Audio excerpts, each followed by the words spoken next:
জঙ্গিপুর লোকসভা কেন্দ্রের বিজেপি প্রার্থী ধনঞ্জয় ঘোষের সমর্থনে সুতিতে ভোট প্রচারে এসে সাংবাদিকদের মুখোমুখি বিজেপির রাজ্য সভাপতি সুকান্ত মজুমদার। দেখুন সেই চিত্র। থাকবে আর দুর্নীতি হবে না, এটা সম্ভব? কোনো তাহলে সোনার পাথর বাটি হবে, কাঁঠালের আম সত্য হবে। তৃণমূল থাকলে দুর্নীতি হবে। যেরকম জলের ধর্ম উঁচু থেকে নিচুতে আসা, তৃণমূলের ধর্ম চুরি করা। চোরেদের দল, তো দলটাই তো চোর, দলের মালিকও চোর, মালকিনও চোর, সবাই চোর। রামনবমীর শোভাযাত্রায় দেখা যাচ্ছে আক্রমণ হচ্ছে, বিভিন্ন আইন শৃঙ্খলার অবনতি হচ্ছে। এখানেও কি উত্তরপ্রদেশের মতো বুলডোজার চালিয়ে পরিস্থিতি সামাল দিতে হবে? দেখুন, এখানে প্রয়োজন হচ্ছে রাম মন্দির, রামনবমীর যে মিছিল হয়েছে সেই মিছিলের এর আগে তো ঔরঙ্গাবাদে পারমিশন দেওয়া হচ্ছিল না। পারমিশন দেওয়া থেকে শুরু করে সব জায়গাতে বাধা রয়েছে। তো রামের ভক্তদের সরকার হলে বলে সব ঠিক হয়ে যাবে, তখন বুলডোজারও দরকার পড়বে না, কোনো কিছুই দরকার পড়বে না। এখন বাবরের ভক্তদের সরকার আছে, বাবরের ভক্তরা সরে রামের ভক্তরা আসলেই হয়ে যাবে। আজকে মুর্শিদাবাদের নবগ্রামে বোমা উদ্ধার হয়েছে এই ভোটের প্রাক মুহূর্তে।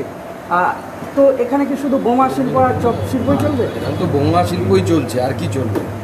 বোমা শিল্প মুখ্যমন্ত্রী এটাকে কুটির শিল্পে পরিণত করেছে। বিশেষ করে মুর্শিদাবাদ, উত্তর 24 পরগনা, দক্ষিণ 24 পরগনা, মালদার কিছু অংশ বোমা বানাও, ভোটের সময় দিদিমণিকে সাপ্লাই দাও, আর দিদিমণির ভাইরা সেই বোমা নিয়ে এখানে ওখানে মারবে। অবশ্য বোমা বলা যাবে না, এগুলোকে চকলেট বোম বলতে হবে। আপনারা কুৎসা করেন বলে বোমা বলেন, এগুলো বলবেন পিসিমার চকলেট বোম। মালদা ও মুর্শিদাবাদের 406 কোম্পানির কেন্দ্রীয় বাহিনী মোতায়েন করা হচ্ছে ভোটের আগে। কেন্দ্রীয় বাহিনী তো থাকছে, কিন্তু কেন্দ্রীয় বাহিনীকে আরও বেশি অ্যাক্টিভ হওয়া উচিত। বুথের মধ্যে কে ঢুকছে বেরোচ্ছে এগুলো সমস্ত কিছু কেন্দ্রীয় বাহিনীকে দেখা উচিত। আমি দেখেছি বিভিন্ন জায়গায় তৃণমূলের নেতারা ভোটের সময় বারবার বুথে গিয়ে দাদাগিরি মারছে। কেন্দ্রীয় বাহিনীকে একটি লাঠির সদ্ব্যবহার করা উচিত। তাদের একটা লাঠি করে দেওয়া আছে, তো ওটা তো নিজের বাড়িতে তেল মাখিয়ে রাখার জন্য দেওয়া হয় না। বিজেপি সহ বিভিন্ন বিরোধী দল দুর্নীতিকে ইস্যু করে এবার ভোটের প্রচারে নেমেছে। অন্যদিকে তৃণমূলের তরফ থেকে অভিযোগ করা হচ্ছে কেন্দ্রীয় বঞ্চনা। এবার কি বঞ্চনা বনাম এই দুর্নীতি, এটাই মানুষের কাছে সামনে শুধু তৃণমূলের দুর্নীতি শুনি না, তৃণমূলের দুর্নীতি, সন্দেশখালী, মহিলাদের রেপ ধর্ষণ করা, মহিলাদের সম্মান নিয়ে চিনিমিনি খেলা, রাজ্যে কর্মসংস্থান নেই, একের পর এক চাকরি চলে যাচ্ছে। 26,000 লোকের চাকরি চলে গেল তৃণমূল কংগ্রেসের জন্য, মমতা বন্দ্যোপাধ্যায়ের জন্য।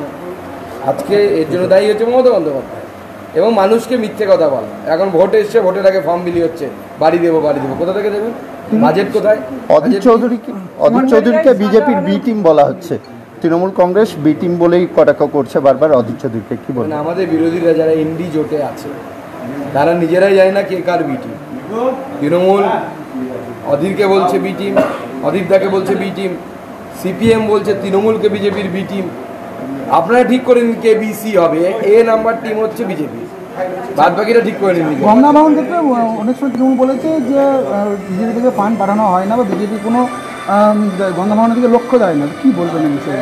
বিজেপি শুধু নয়, স্বাধীনতার পর থেকে যে সরকার থাকে ফান্ড এসছে। মমতা বন্দ্যোপাধ্যায়কে বলুন না শ্বেতপত্র প্রকাশ করতে কত টাকা ফান্ড এসছে। প্রত্যেকবার দেখবেন বন্যার সময় বৃষ্টি যখন হয় বর্ষাকাল তখন কাজ শুরু হবে। এখন খরা, দেখবেন কোনো কাজ শুরু হচ্ছে না। কী হয়? তার মানেটা কী হয়? এই বোল্ডারের নামে কেন্দ্র যে টাকা পাঠায় সেই বোল্ডারের টাকা জলের নিচে চলে যায়। কত বোল্ডার করছে কেউ জানে না।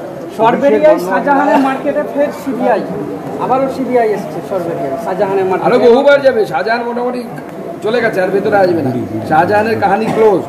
দেখলেন তো সেদিন সন্দেশখালীর বাঘ কেমন কাঁদছে হাউ হাউ করে। বারবার বিজেপিকেই দায়ী করছে, চাকরি বাতিল নিয়ে বিজেপিকেই দায়ী করছে। বিজেপি তো কোথাও নেই। ওখানে কেস করেছে সিপিএমের বিকাশ রঞ্জন ভট্টাচার্য, কেস তারা করেছে। চুরি করেছে মমতা বন্দ্যোপাধ্যায়। চুরি করবে, চাকরি বাতিল হবে না তাই হয় নাকি?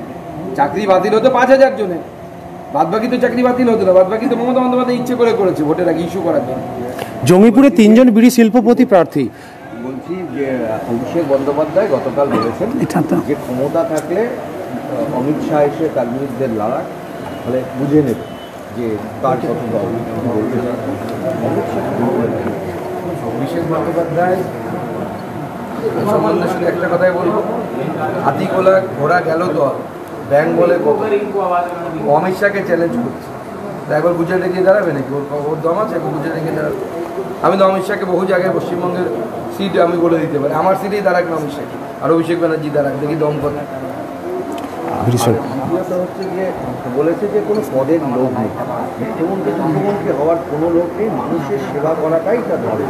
আমরা ইতিহাসে পড়েছি যে ওই ঔরঙ্গজেব ওরকম বলতো, আমি মক্কা চলে যাব, আমার বাদশা হওয়ার কোনো ইচ্ছে নেই।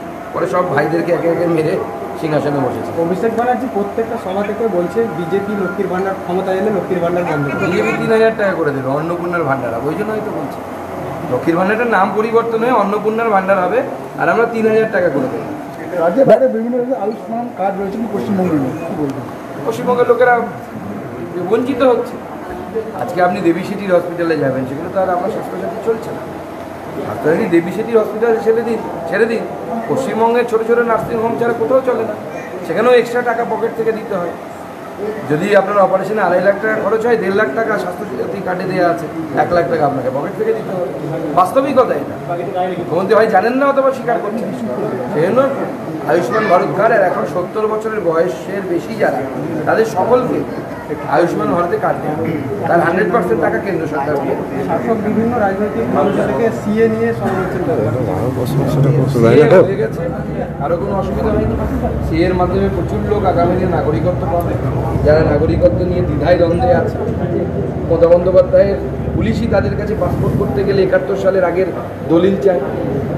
তো যদি ভোটার কার্ড, আধার কার্ড প্রমাণ হতো, তাহলে মমতা বন্দ্যোপাধ্যায়ের পুলিশের তো পাসপোর্টের ভেরিফিকেশনের জন্য 71 সালের আগের দলিলের প্রয়োজন হতো না। সিএ হয়ে গেছে, সিএ ইমপ্লিমেন্টও হয়ে গেছে, প্রচুর লোক পাবে আগামী দিনে নাগরিকত্ব। আপনারাই দেখছেন আজকে ফারাক্কাতে মুখ্যমন্ত্রী সভা করবেন, করুন, বিভিন্ন জায়গায় সভা করুন, ঘুরে বেড়ান, কোনো অসুবিধা নেই। আমার লোকসভাতে 4 বার এসছে, অসুবিধা কী আছে? ঘুরুন উনি তো বুঝতে পারছেন পায়ের তলা থেকে মাটি সরে যাচ্ছে, সেটা তো ওনাকে এত দৌড়তে হচ্ছে। ঈদ শেষ হয়েছে, আর ঈদ শেষের পরে আবারও দেখা যাচ্ছে যে পরিযায়ী শ্রমিকরা আবার দলে দলে ভিড় কাটতে চলে যাচ্ছে। 2 লক্ষ পরিযায়ী শ্রমিক আছে এই শুধু এই লোকসভা। এবং আমি সেই পরিযায়ী শ্রমিকদের, বিশেষ করে মুসলিম সম্প্রদায়ের মানুষদেরকে বলবো যে আপনারা ভোট ব্যাংক হওয়া থেকে বেরিয়ে আসুন। কতদিন ভোট ব্যাংক থাকে? এই 75 বছর 76 বছর তো সকল সেকুলার দল, যারা অসাম্প্রদায়িক দলের সরকার ছিল, তাহলে মুসলিম সমাজের শিক্ষা, চাকরি নেই কেন, উন্নয়ন নেই কেন? এই প্রশ্নগুলো করুন। জেলায় 4 লক্ষ বিড়ি শ্রমিক